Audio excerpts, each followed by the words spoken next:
2024 లేదా 25లో డిగ్రీ లేదా బీటెక్ చదివారా? సాఫ్ట్‌వేర్ జాబ్ కోసం ఎదురు చూస్తున్నారా? అయితే కోడ్ జ్ఞాన్ 100 డేస్ కోర్సులో చేరండి. జాబ్ సాధించండి.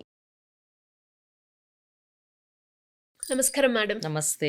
సో, చాలా మందికి కూడా బ్యాక్ పెయిన్ అనేది వస్తూ ఉంటుంది మేడం. వయసుతో సంబంధం లేకుండా బ్యాక్ పెయిన్ అనేది మనం చూస్తాం. చాలామంది బ్యాక్ పెయిన్ రావడానికి కొందరు పీరియడ్స్‌లో ఉన్నావు కాబట్టి బ్యాక్ పెయిన్ వస్తుంది అంటారు. ఇంకొందరు వైట్ డిశ్చార్జ్ ఎక్కువ అవుతుంది కదా అని బ్యాక్ పెయిన్ వస్తుంది అంటున్నారు.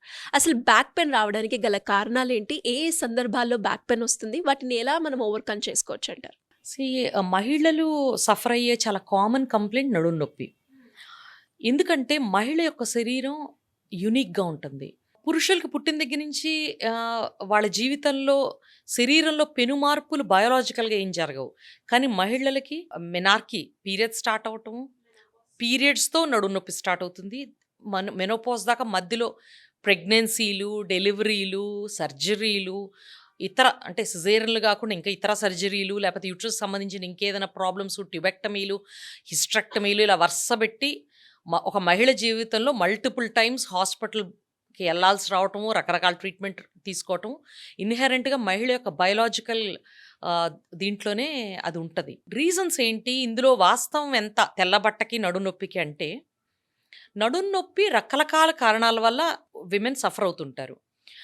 నడుము నొప్పికి గర్భసంచి కారణాలు ఎన్నో, గర్భసంచికి సంబంధం లేని కారణాలు కూడా అన్నీ ఉన్నాయి.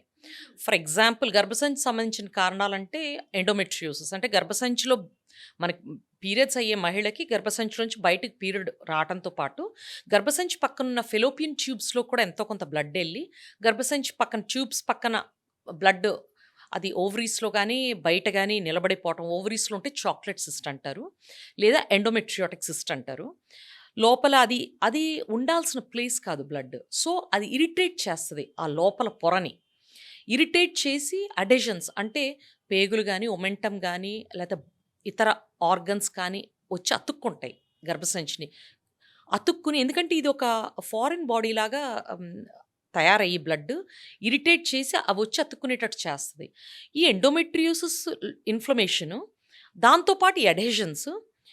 ఇంకా రెండో కండిషన్ వచ్చేసి అడినోమైసిస్. గర్భసంచిలోంచి బ్లడ్ బయటికి రావడంతో గర్భసంచి లోపల పొరలో కూడా బ్లడ్ వెళ్తుంది. ఇది అడినోమైసిస్ అంటారు. ఇది కూడా ఒక ఇన్ఫ్లమేటరీ కండిషన్. దీనివల్ల కూడా బ్యాక్ పెయిన్ వచ్చే అవకాశం ఉంటుంది.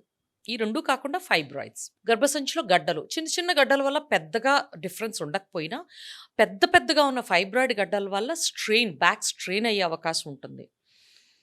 ఇన్ఫెక్షన్స్ అంటే గర్భసంచి లోపల పొర కానీ, లోపల పొర ఇన్ఫెక్షన్ ఎండోమెట్రైటిస్ అంటారు. ఫెలోపియన్ ట్యూబ్ ఇన్ఫెక్షన్స్ కానీ, అండాశయాలు ఇన్ఫెక్షన్స్ కానీ, లోపల గర్భసంచి బయటకి కనెక్ట్ అయి ఉంటుంది. వెజైనాలో కంప్లీట్గా చాలా రకాల బ్యాక్టీరియా ఉంటాయి.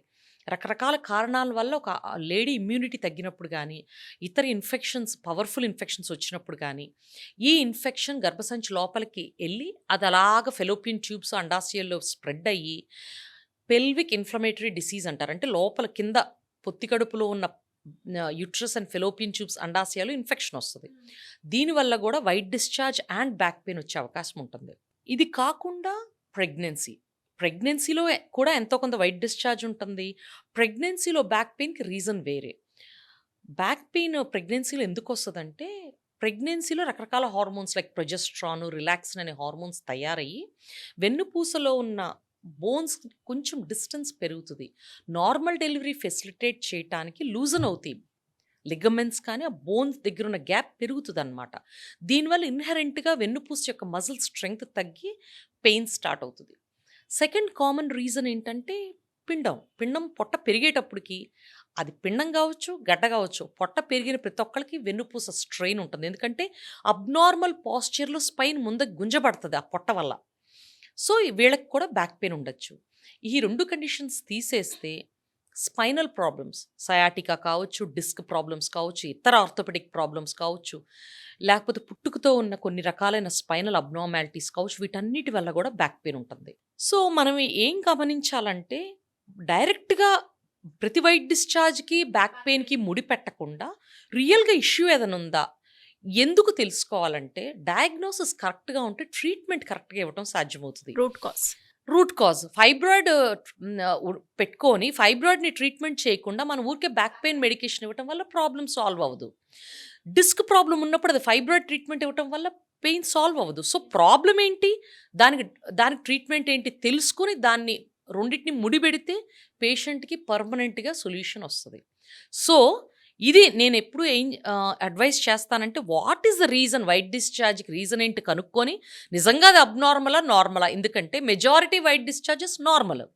ముక్కులో చీమిడి, కంట్లో నీళ్లు, చెవిలో గుబిలి, నోట్లో నీరు ఎంత కామను, వైట్ డిశ్చార్జ్ కూడా అది ఒక ప్రొటెక్టివ్ మెకానిజం బాడీ తయారు చేసేది. వైట్ డిశ్చార్జ్ ఉండటం వల్లే భార్యాభర్తల యొక్క కలయిక మంట లేకుండా ఉంటుంది. So it is a natural lubricant. So ఈ చాలామంది వెజైనల్ వైట్ డిశ్చార్జ్ వస్తుందని డూషింగ్లు, వెజైనల్ వాష్లు వాడటాలు మంచిది కాదు.